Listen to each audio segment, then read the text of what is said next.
Adeshema my mamunyina aju UTV kase ebo ayensa aka na yede ebram yede free ship house Abeka Junction Accra enyumako bi adaroma womo e na aso yasene ama yede enwumre kase ebo yi ebram eye this way chocolate drink enwumre wo hia enso shepe na waye bi watwa bi anom unya brodo kakra ebeboa ye was special ice mineral water ye was special drinks eno eye ahodo eno so unya bi a ebeboa best point savings and loans best assurance and best pension a woman nyina ene enwumako a waso asene ama yede kasebo yi ebremo na de edi mu akotene bi ene se nanano matena nkonyomo nkramanta ma kyerese sese wode tabono eto dede yeso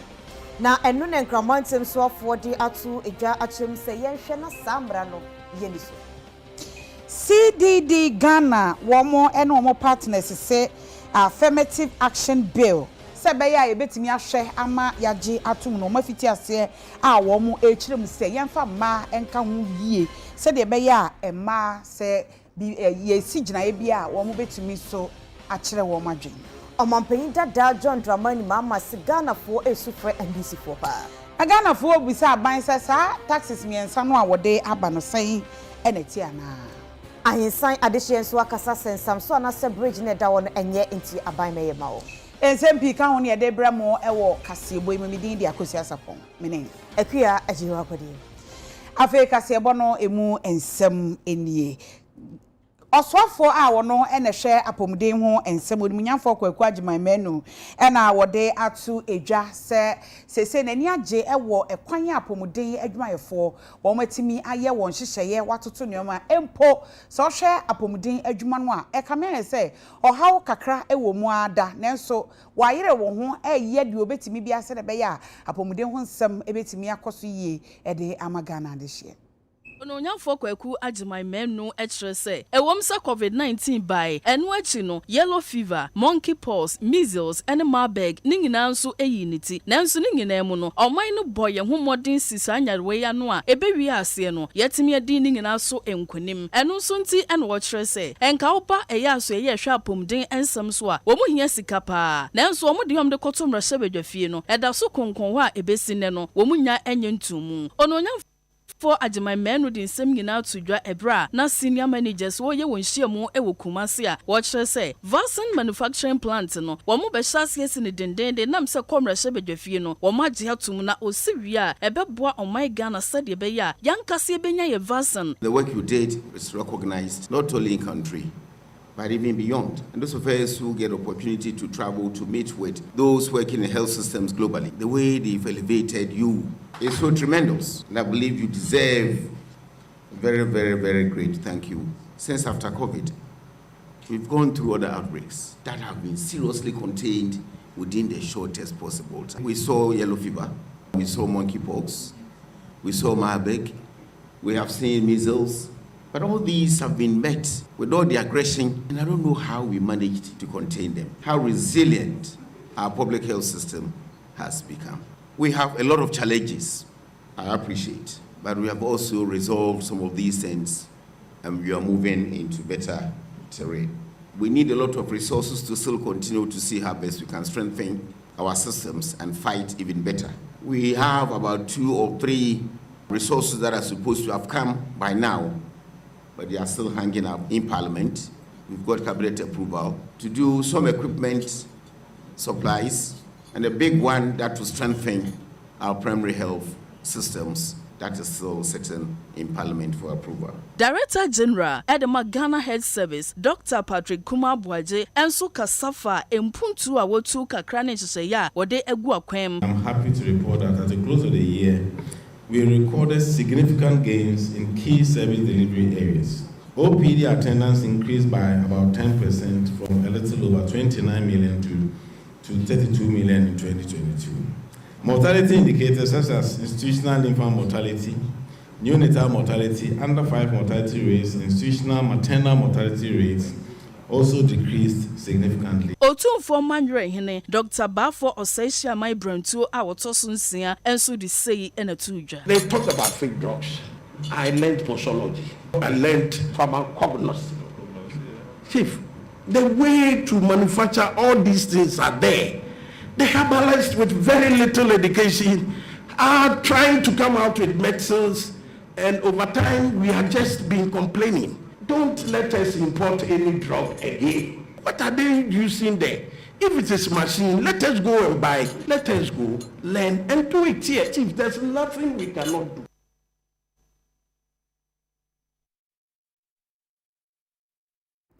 Okakwe North about some Pesiano a ewo enkrase ha eno mampen dada John Dramani mama aproba wobo na woda ne ho adi achire esi ahini etu ahina ewo NDC amayukumu no di ababe piemu na mampen dada John Dramani mama say di mampen ekufu ado ene yerabomia adarumenti Ghana yadane adesrefo a yesre nkrofo pom acho say omofa yeka encheye omo ama Ghana ate akwachibe envinjie dukura na ma Ghana fo esu efre NDC fo say omomra emeje wonkwa ni John Dramani Mahama ebo pro na nano ene wakankwe North abato empesua so wabran kan Ghana mampanyini ene Ghana fudie hia na kasa yim no di tudwa so hwe baabi nanka Ghana duro empuntu afam na nanado danko akufa do Ghana mampanyini na MPP aban ede Ghana titi asan yachi na enya de so ni kura nyina nti mebobe kwa kopie mu bia na Ghana fodi so ni awerehwo esu frɛ no se wombra na wosambaji Ghana infra ho kyere mu biem. It is time for us to stand up and start work. May 13th is just a little hurdle that we are crossing. The main battle is ahead, which is the 2024 election. And Ghanaians are looking up to us because times have never been this hard in the history of this country. Things have never been so bad. The Akufo-Addo administration has taken Ghana 10 years back.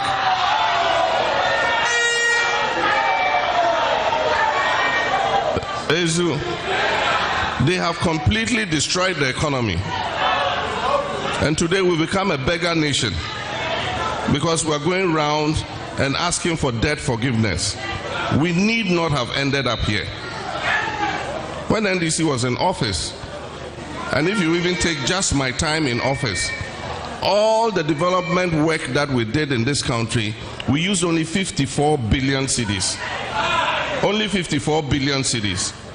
By the time we left office, the total debt of Ghana from Nkrumah's time till I left office was 120 billion. Today, our debt is almost 600 billion cedis. And I always challenge them, there is nothing to show for it. Just take Okaikwe North.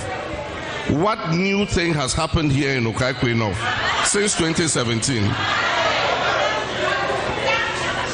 And even the few things that we were doing, the development projects that we were undertaking in this area, when they came into office, it all came to a standstill. And so Ghanaians are counting on us to rescue them. Times are hard. Inflation is high. Prices of things are going up every day. Nanu achire no enamrase badwani ye de ma de hye wo Kankwe North. Urumanyamfo Teresa Ladia woni. Ono so kasa na wo chire mu asebere so se wotu franka tuni aba wandi samonyoko ni di mu a wonyina obeto apa e de man kan Ghana mampanyi John Dramani Mahama wonyani wata ofamida abi alo mi male hewo Okaikwe North feke on the 13th waya for shiki Sani President Mahama Babie. But it's just a formality. We are going to deliver Okaikwe North 100% for His Excellency John Dramani Mahama.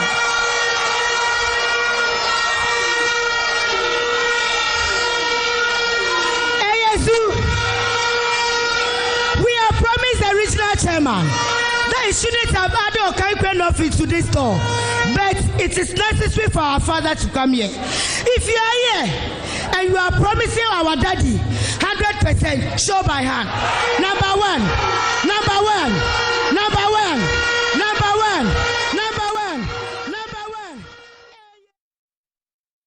Afa CDD Ghana ene empanimfo atenase a wo asi nkonwa kasa ede afa sebeya ebetimi aboama ema wo ano adurubunu mu wo se wo hwe Ghana mpuntu a emadi akotene ewo mpa na so ekame ayese edurubre a ye sigina ya na yi ma asi enchen na ni nyina no na wo hwe se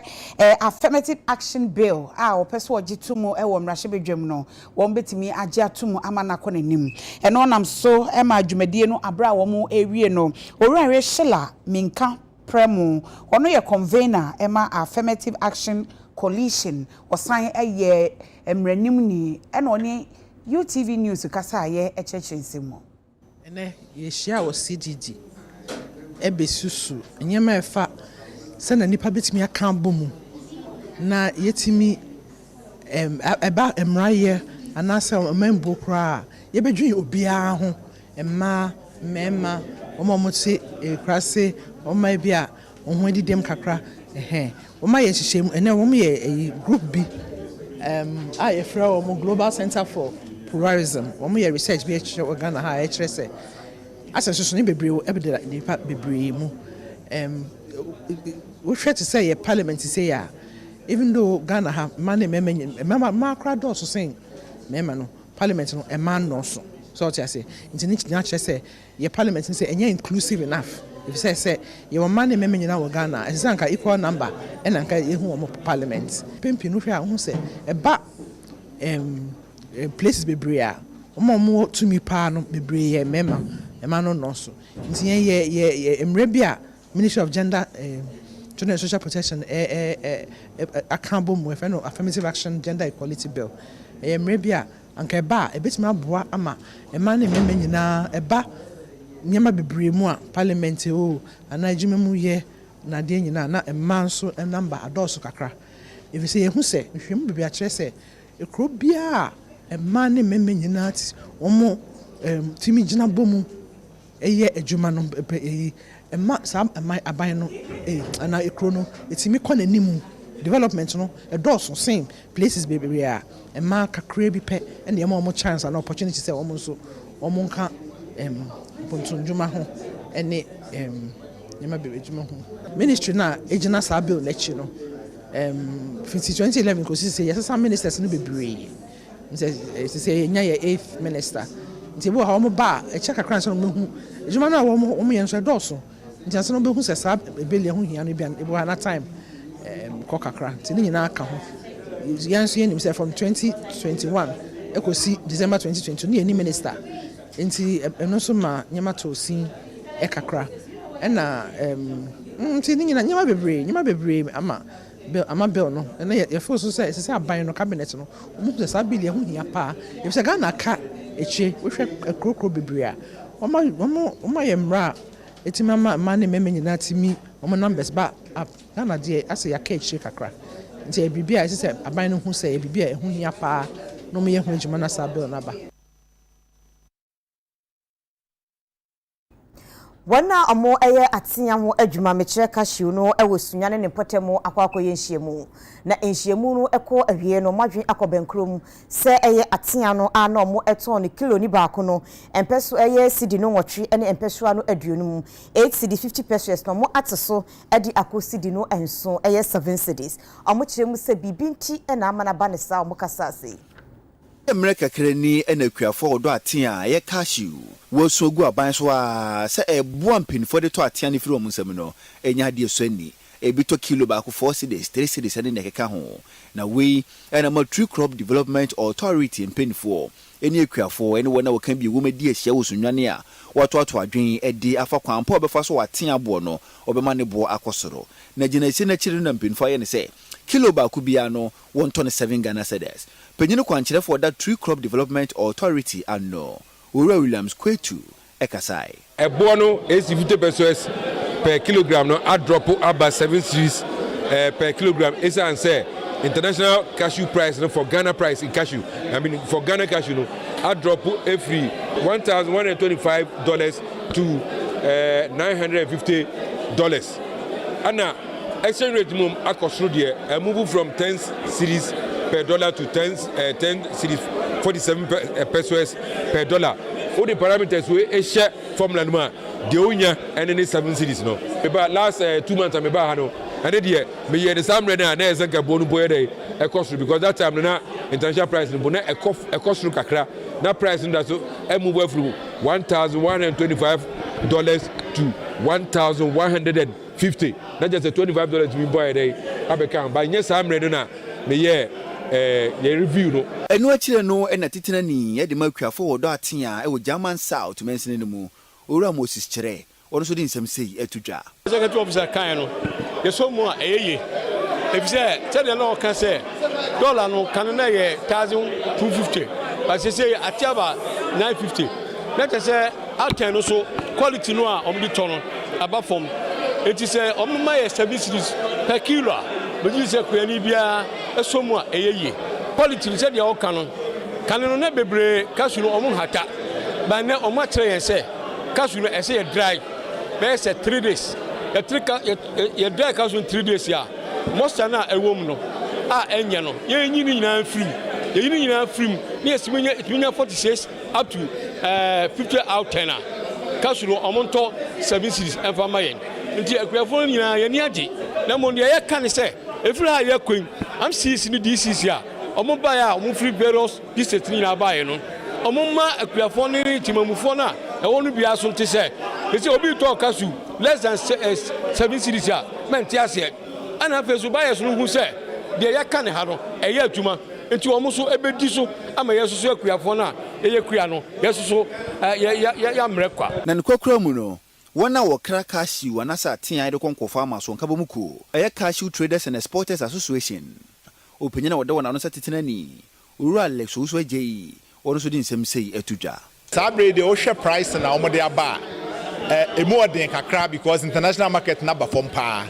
nanso sane ye nuanom akuafo na agi atomu se nyame ya dom a omo be hata no ma yiyim na quality na meti specification a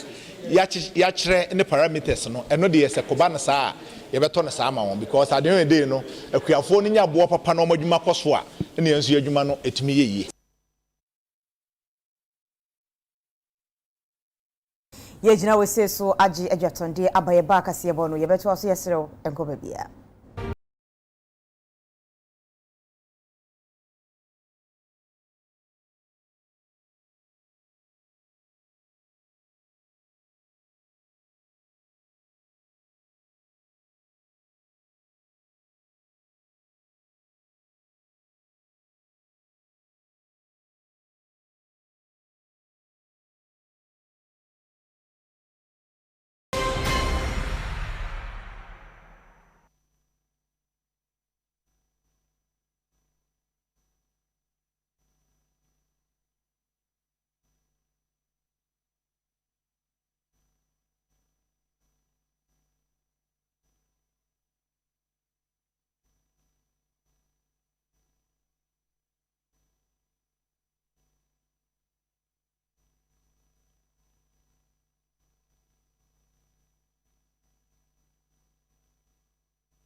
ya mamo akwaba afi yetwa kasebo no eso a na yede free enkramantam ha ya na yede eba na nananom atena nkonwa a wonom ewo enkramantam a kire se afi we afa hyebe koso homowo ekoba se ya ansa na afa hyebe ba no nananom si nkonwa a wo mu si ginaye amamre ni bi ene se wode tabono ebeto so se de ebe ya dede yo enkoso ewo oman mu ye ka enkramantam ase ya eno no na omo kire se kotonima bosome ne da etoso nwotwe May 8th enkramantam ase wo mo de tabono to so se ma dede bia enkoso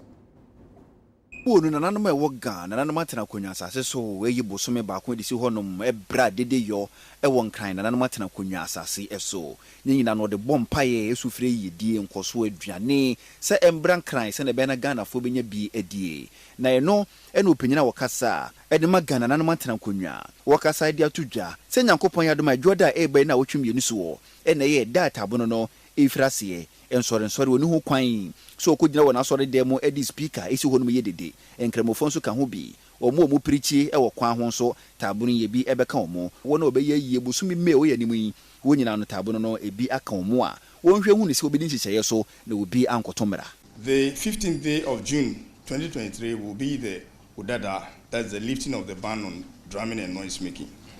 This will be held at the forecourt of the Gbese Manche Palace, that's the Gbese Blohun, and the Gamanche Stool House.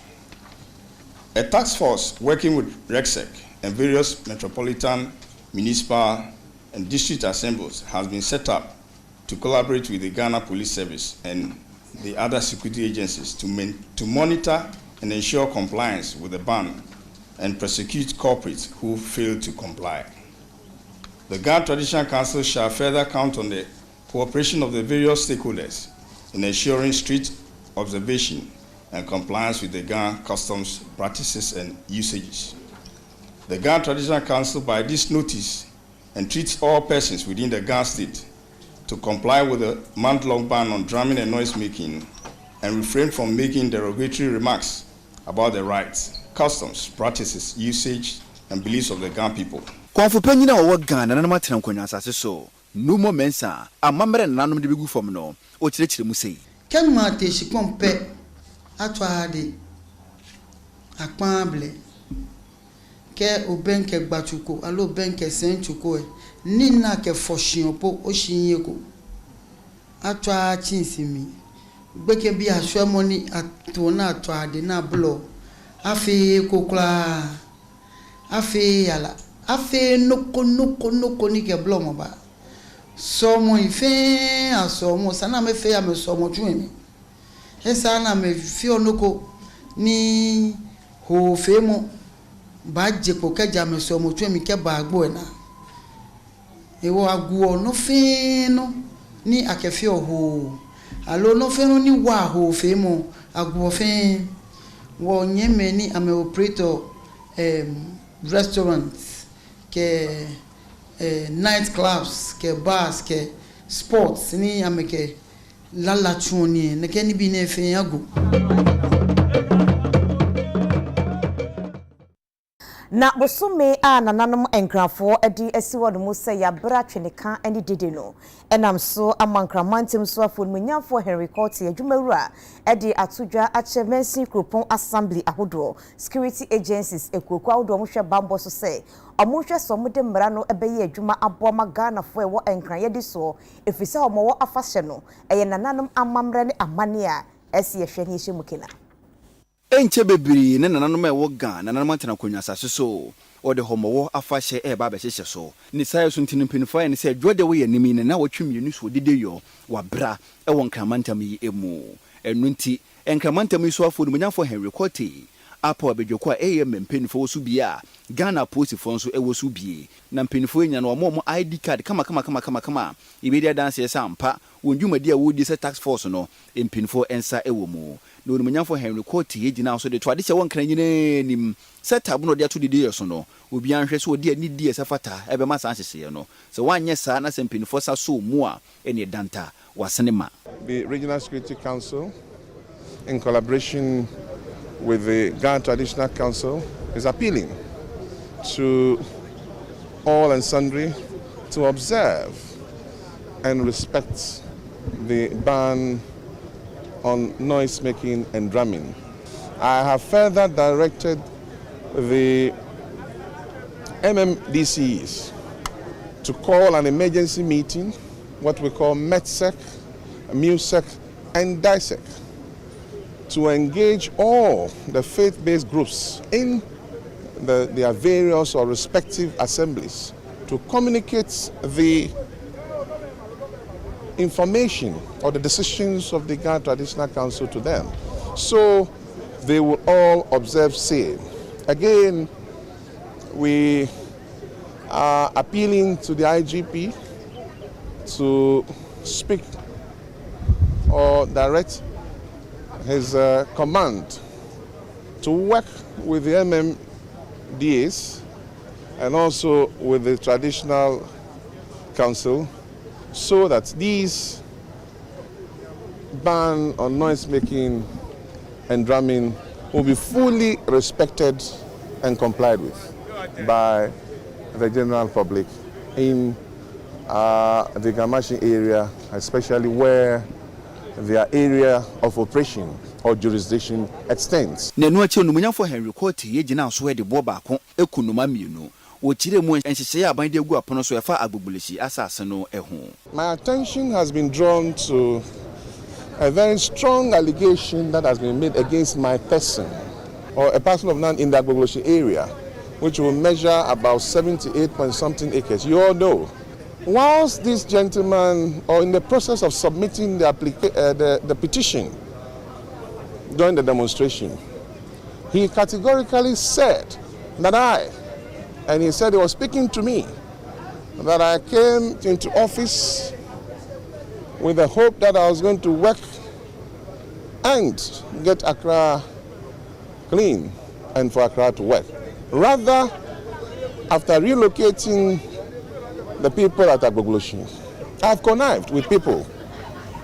to take away what belongs to the Ghana people by way of selling land. And I want to say here and now that I, Henry Cote, my person, the Regional Coordinating Council and government as a whole have not sold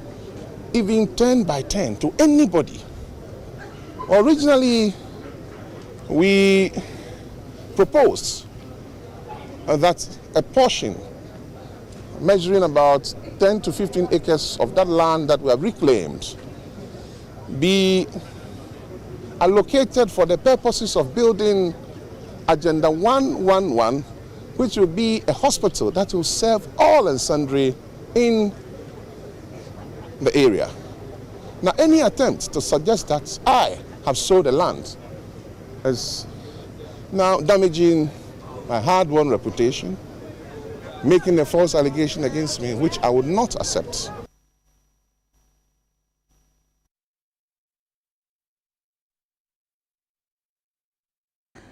Accra ene temamoto we no so nyame adom empanifo fiti ase dadada wo mo eye kwan e wo ho na ekwan no namu saa efa eho no a ekofa flower pot eye flyover a eno eko East Legon na eno na mpanimfo che se wo mo guso ye kwan no na enche bia nyame be ya adom ama wonom awie enam so ama UTV ye ne engineer Emmanuel Dogboche ono ye resident engineer wo hwe ama kwan no atimi akọ na na panyi eche se ye ma omo be se bosome enan enefa wo mu ebewie ekwan no na afi omanfo atimi afaso na ahokyere bebrebe a ye wo ho no atimi akofo menu achi wo kire se de omu si ye Accra ene temamoto we no wo mu eye bibia ye overhead a ahyan ahodo aya na efaso a wo mu fa nyoma bebre a wo mu duru ho a enyoma no essay flyover na se bibi no age so mo sa adwene hu bio se wansusu sɛdeɛ yɛsi ɛde ato apono so a ɛnya ade a obetimi de onioma no akɔ ne nyina no ɛyɛ ade a wo mo ɛbɛhwɛ sɛ emra ɛbɛyɛ adwuma. We intend to start early May and we anticipate that it will last about 4.5 months, so it will bring a little bit of inconvenience, but we are going to work hard to minimize that impact as much as possible. We will try to work day and night so that the time for construction can be reduced from the 4.5 to maybe 3 months. We will still maintain our 2 lanes in, 2 lanes out. Right? And then in the stage 3 construction, we will do stage construction 3 and 5. In that case, we will take the high trucks, the trucks that are very tall, to the extreme ends of the motorway, and then the smaller ones will move in the inner lane. And then in the final stage of construction, which will allow us to do stage 6 and 7 of the construction, we will then put all the vehicles into the original lanes, and then we do the stage 6 and then close the stage 7. So basically that is what we want to do for the motorway. And we'll ask all vehicles to cooperate with our traffic management. Trucks that know that they are above the required height. By law, the required height is 4.5 meters. If you have a truck that is more than 4.5 meters, we'll have a police on duty here that will direct the truck back to where you are coming from. So in order not to waste your time, we'll be coming to the media very soon. We'll be sensitizing the public so that any truck that is going to move on the motorway from the day that we start must satisfy the law, which says that every vehicle must not be more than 4.5 meter high. So this, in short, is my summary for our construction as at this time. For the games, number of African countries, any sportsmen and women, officials. It is going to be a very huge host too. Indeed, a kwanukra a tumnikakra eja stadium no ankasa. A kwanukra tumnika was San Stadium no crown. No, even though it's scheduled, say, my colleague and me akitoa me work as a sports minister. Ono so ye dwumapa wa show me yi boss obewie aban bewie stadium no ansa na afi akọ na wie. Enti both stadium no metima kan wasem akaka ani ekwan no ni nyina sai aban na koso papa. Yegyina wosesu ahome abasisia.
Abusiafo ya mamo akwaba se ye to akasebo no eso ede a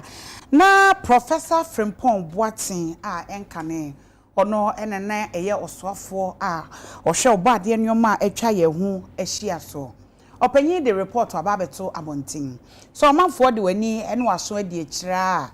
ekopiem se opanyin fiti asese wo kasa sentroni ene no kobon komo e ma ne kire de ntia ema woyi no efri ni dibre se soafo na opanyin report ye ba ye ewayie nenso ye bebo ye homoden abone tofa e wa ha wo se eye page makomako aduasa ensom ha chief of staff ye se onya ne report no famra se de be ye obetimi ehunu ensem a ewo mu nenso ye abone tofa de ma yenkeka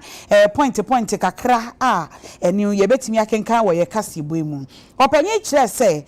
wo hwe MPP amanyokuo no mu a sa MPP amanyokuo no empanimfuo bi a womo Jubilee House womo aka hu bi ene ne ye ka illegal small scale mining na ye freno galamsey no a womo eguso eye ebi aye ebi so guso a wonom eye ochese MPP mpanimfuo akese de broni ebeka se big wigs no womo efre ana womo kofa China fo e de womo free womo krom ebegu oman mu no womo aye galamsey no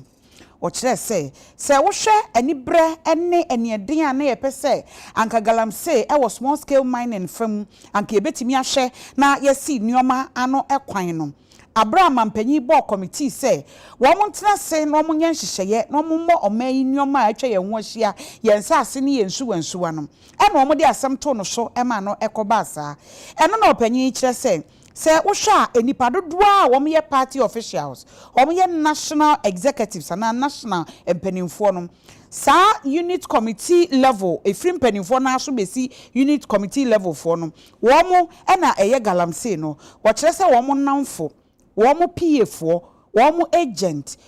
wo mo nuanom na wo mabusuafo afi wo mo de sika eso wo no asene ene nneoma bi etete saa no wo na ye illegal mining no etise nipa no wo ba ban mu na se nipa no di sika eta na kira wo mo ba ban mu no se nipa no ye de saa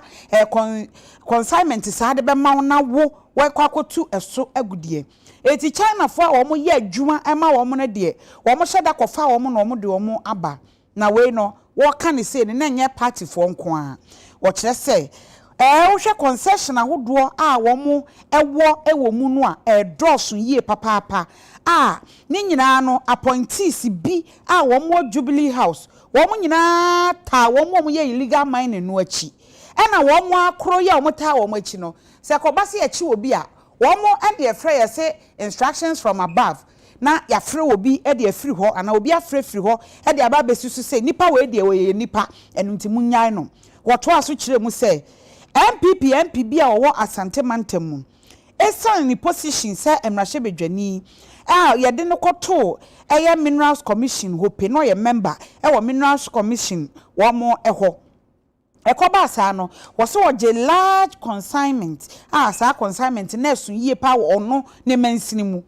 na no mo ba be ye community mining na nka onim se omanfo no e ba benya bie wo mo ti ye no na concession no waton de ama ankurankura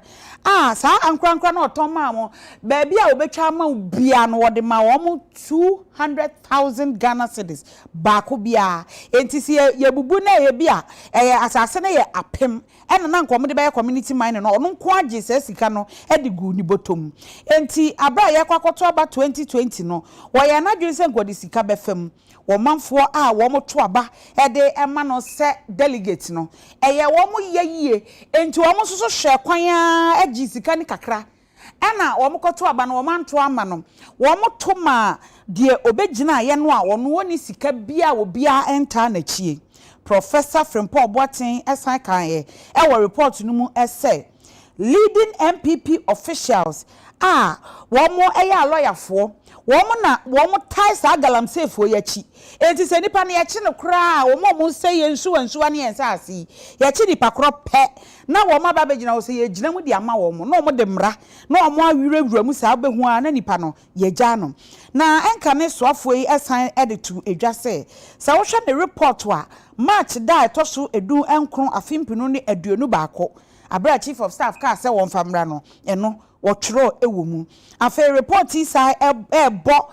soboa ewo ensentwereni bi a wo kire se wono de one mpanimfuo bi na ye adwuma enti excavators se de omusi ton no ene sika yamfamfam mrakwan mu de broni ebeka se money laundering no san nsentwereni wo ye reporter wono eye adwuma de ma aban appointees bi a eno so opanyini ede abamu wo kire se ye board no se omra meye chairman ewo interministerial committee ana omo hwe illegal mining eso no wo se mampanyi ene board no afimpinu ni edunson se de be yanke be ko ewo galamse ekun mu nanso so enipa bi yire wo mo wa ye de ombetimi bi afimpinu ni aduonu se yenyini mfiri we san se na wo makwan ema neoma bi atititi sei enkoso na no ena obekire de enti a wo mo eyi no efiri ni dibre no eno na opanyi e kire sei eye empanimfo bi ena wo mo hye da abo ne ho po e kan se excavators makomako ahennum ena ayira sa ahennum na ayira no na omunim ekwan ye fa so ayira ye na sei ena etie opanyi kire se abra operation Vanguard na omune asojafo no ekoro no eno nyina ne hawo a edam so ema ye pam no efiri ni dibre no ene sei so omuni asojafo no ekọ na se womo ekokodru ba bi excavators ni gu a na womaka se womuntimi ntam excavator ni mfiri ho enu nti age so omukọ asojafo no kwa no makwa akoyi control board no de free excavator no so omuyi a se sojafo no de omunso bu omunkonta sabio asojafo de omo report de mampanyini anaso omo bo amane kire omo mpanimfo edisi ene omo kasa na omo ba no mbeka se ye koye no excavators no ye makomako be se 500 ne ensa aka ana 200 ne ensa aka na ye control board no omutu e de free excavators no so no omutu free so sa no omo kwa na omo ye omo de ano omo de control board foforo ba be se excavator no so na chese wo mo de ko eti ba ku na omututu ye ne de wo ho eti ye bu nkonta e beka se excavators no eye makomako bi a 500 and 700 eno e na omutimi bu nkonta na omubu nkonta ni wie ye no se eye control board na omo de ekenkan ye afa ye nkọ ne nkọfa excavator na mra ye beko no na omo de control board foforo abesi sunti wo beko no ba bia na esi a wonim se esi no beko na eni ho we mo nyina na omo kekan ne sa se a na ne eye dan ana atimi abasa nti eno na omo kekan ya na womu edisi ani se wono ne nam ne so ama na yira nti omu wie ye omu bu nkonta no excavators omu timi sisaaye no na eye be se wo ha ene aduonum eko ahanu 150 eko 200 enti opanyi e kire se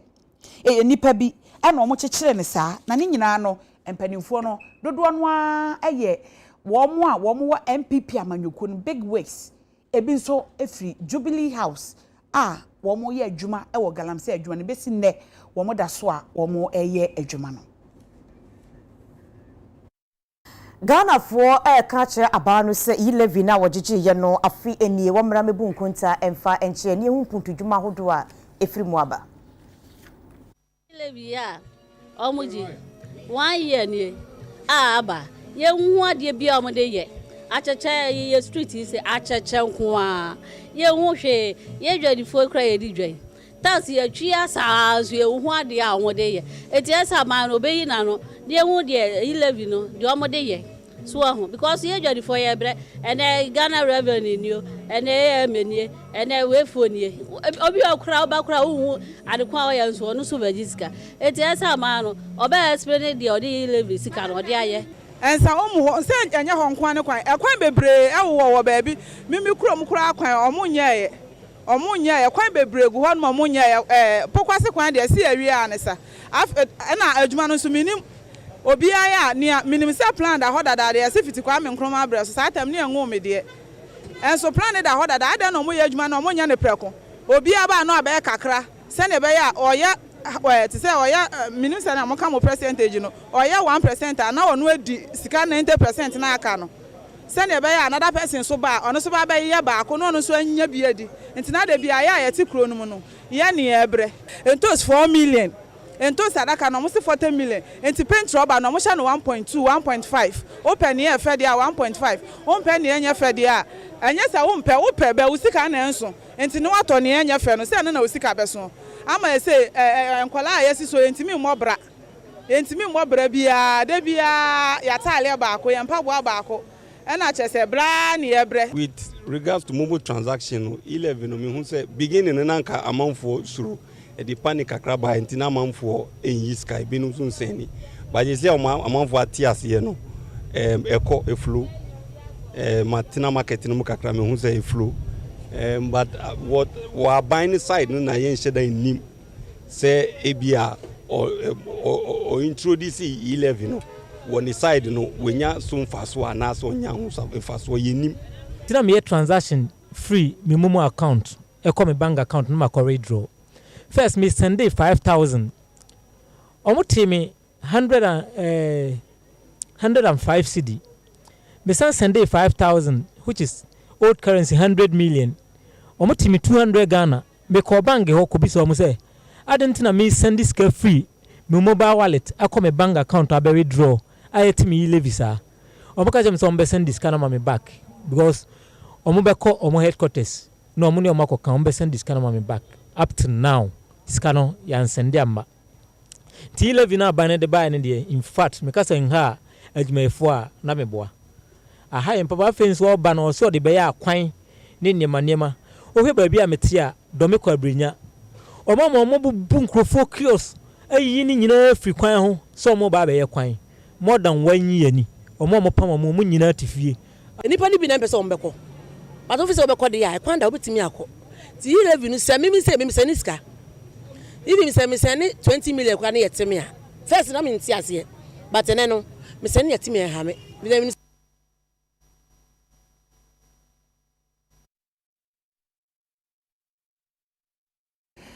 Ababeto yenima na beto ya pono so putuprumu we free speaker of parliament wa wotunsa ede afre emrahye bedwafo se we eye emergency esese wonum etimi eba emrahye bedwam se de be ya wo mo betena se na ensem bi egu apono so no wo matimi ate ede afri eho enu nti ebrada ebe ni na wotwe eye meda etoso mienu se 10 o'clock nondu anopa pepepe ena ohia emrahye bedwafo se wonu ebeba na omo asi nkonwa na afei ensem oda apono so wo mo atimi ahwe na wo mate eno ede afri ho na ha ene ede kase bono esi aseda enko emma se was closet ono ene share matade ma me ho ye fa befren was 0243 508635 and classy trend phone so a share me 0558049499 bidin di akosia sapon mene akuya ejiwa kwade adamu asiama mumbo ene hwenitia adena